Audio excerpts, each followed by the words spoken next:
Hello friends, welcome है आप सभी का हमारे यूट्यूब चैनल में। दोस्तों, आज की टॉपिक है हमारी इंग्लिश स्पीकिंग। इंग्लिश स्पीकिंग में हम आपको बताएंगे कि इंग्लिश सेंटेंस ऐसे बनाओ कि इंग्लिश खुद जो है आपके मुंह से निकलने लगे।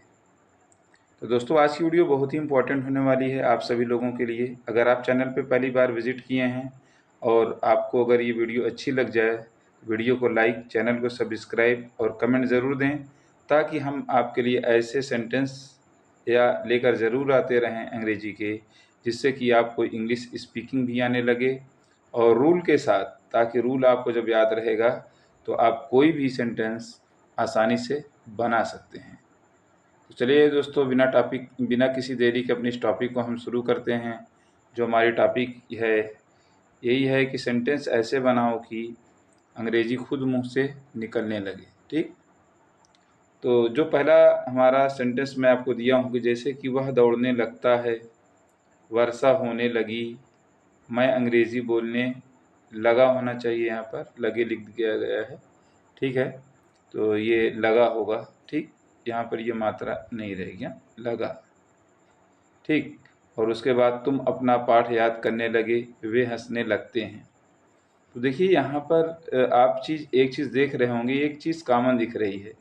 लगता है, लगी, लगे, लगे, लगते हैं, ऐसा कुछ देखने को मिल रहा है ना आपको। तो यही इसकी पकड़ है सेंटेंस की।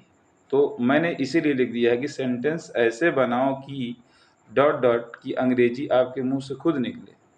ठीक, तो चलिए अभी मैं आपको सिखाता हूँ कि सेंटेंस बनाएंगे कैसे। आप सभी लोग बहुत देर से वेट कर रहे होंगे, सर कब बताने वाले हैं। तो बहुत जल्द मैं स्टार्ट करने वाला हूँ, लेकिन उससे पहले कुछ ऐसे रूल्स होते हैं जिन्हें बताना बहुत ज़रूरी है, क्योंकि जब तक आप रूल नहीं जानेंगे तब तक आप बना तो लेंगे, ये ऐसा नहीं है कि नहीं बना पाएंगे, लेकिन पूरी पकड़ नहीं बन पाती है ना। तो चलिए सबसे पहले मैं आपको रूल एक्सप्लेन कर देता हूँ। तो अगर इस तरीके का सेंटेंस आता है, ठीक है, तो आप बिल्कुल हेजिटेट ना हो, बिल्कुल अपने अंदर कॉन्फिडेंस बनाए रखें। सबसे पहले आपको जो लेना है वो लेना है सब्जेक्ट। सब्जेक्ट लेने के बाद यूज़ ऑफ बिगिन टू का यूज है इस ट्रांसलेशन में।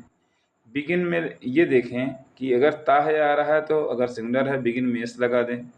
अगर लगा, लगी, लगे ये ऐसा आ रहा है तो बिगिन का सेकंड फॉर्म, क्योंकि वह पास्ट इंडिफिनिट में होता है और वहाँ पर बिगिन का सेकंड फॉर्म यूज होगा। और उसके बाद टू आपको ज़रूर लगाना है और उसके बाद V1 माने वर्ब की फर्स्ट फॉर्म लगाना है। तो understood, I hope you will be understood. ठीक है, मुझे उम्मीद है कि आप लोग समझ गए होंगे कि मैं क्या कहना चाह रहा हूँ। तो दोस्तों, अब चलते हैं हम अपने अगले टॉपिक की तरफ। जो हमारी टॉपिक है, टॉपिक हमारी यही है कि वह दौड़ने लगता है। ठीक है, इसको हमको इंग्लिश ट्रांसलेट करना है। ठीक है, तो सबसे पहले हम क्या करेंगे, जैसे वह की इंग्लिश हमको लिखना है ही, फिर उसके बाद अब लगता है तो प्रेजेंट फिट है तो बिगिन में हम यस लगा देंगे। ही बिगिन्स, बिगिन्स लिखने के बाद देखो टू लिखा हुआ है ना, तो यहाँ टू लिख देंगे हम। बिगिन्स टू, दौड़ने की इंग्लिश क्या होती है, रन। ठीक, तो इसका हमने ट्रांसलेट कर दिया आपके सामने। इसकी इंग्लिश स्पीकिंग यही होगी कि ही बिगिन्स टू रन। कैसा है, ठीक है। चलिए हम दूसरा ट्रांसलेशन करते हैं, वर्षा होने लगी, ये वाले का। तो देखिए जब वर्षा का ऐसा आता है तो वहाँ पर जो सब्जेक्ट आता है, वहाँ पर सब्जेक्ट हमारा ईट आता है, तो हमने ईट लिख दिया है। अब ईट लिखने के बाद लगा लगी आता है, तो ये बिगेन टू तो होता है, बिगिन से स्टार्ट है। ये पास्ट फिट में जब गया तो बिगिन का सेकंड फॉर्म यूज करेंगे। तो हम क्या करेंगे, इट बिगैन, बिगिन नहीं बल्कि बिगैन कर देंगे, इट बिगैन। अब उसके बाद बिगैन चाहे लगाओ, चाहे बिगिन लगाओ, चाहे बिगिन से लगाओ, आपको टू हर हाल में लगाना है। तो चलिए हम टू ही लगा देते हैं यहाँ पर। ठीक है, हमने टू लिख दिया।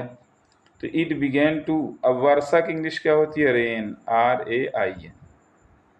ठीक, इट बिगेन टू रेन, वर्षा होने लगी। तो आप देख रहे हैं कि इसमें जो हिंदी में भी लगता है, लगी, ये भी है, और इंग्लिश में भी आप ये देख रहे हैं कि बिगिन और ये सब सारी चीज़ें आ रही हैं ना। तो इसका यूज़ आप करके कैसे करें, देखिए ये बिगिन है, तो देख रहे हैं ये बिगिनस है ना, यहाँ देखिए बिगेन लगा हुआ है। तो सेंटेंस हम बना रहे हैं और अंग्रेजी खुद ब खुद आप जो है देखो निकलती चली आ रही है कि नहीं। तो इसीलिए हमने दिया है इसका नाम कि सेंटेंस ऐसे बनाओ कि अंग्रेजी खुद मुंह से निकलने लगे। अब 2 सेंटेंस जो मैंने बना दिया है, तो आप ये खुद सोच रहे होंगे कि चलिए तीसरा वाला आप लोग तो खुद सोचेंगे कि हम बना लेंगे अब, क्योंकि सर को ने रूल बता दिया है। लेकिन फिर भी मैं आप लोगों के ऊपर नहीं छोड़ूंगा, मैं उसे खुद सॉल्व करके दूंगा आपके सामने, क्योंकि मैंने इसको ये आपसे प्रॉमिस किया था कि मैं बताऊंगा। और नई बात, होमवर्क भी दे सकता हूँ, लेकिन चलिए बता देता हूँ, कोई बात नहीं है। ठीक है, जैसे मैं अंग्रेजी बोलने लगा है, यहाँ पर लगे लिख उठा है, कोई बात नहीं है, लगे। मैं अंग्रेजी बोलने लगा, ठीक है। तो मैं एक इंग्लिश आप जानते हो आई होता है। फिर उसके बाद लगा, ये भी पास्ट फील्ड में है, तो यहाँ पर भी हमको बिगैन लिखना होगा, बिगैन। फिर उसके बाद टू, फिर उसके बाद स्पीक, उसके बाद इंग्लिश। ठीक है, I began to speak English, मैं अंग्रेजी बोलने लगा। तुम अपना पाठ याद करने लगे, तो तुम की इंग्लिश हम यू ले लेते हैं। हाँ, ये क्लियर ज़्यादा है ना। तो यू के बाद फिर हम बिगैन टू लगा देंगे, बिगैन टू।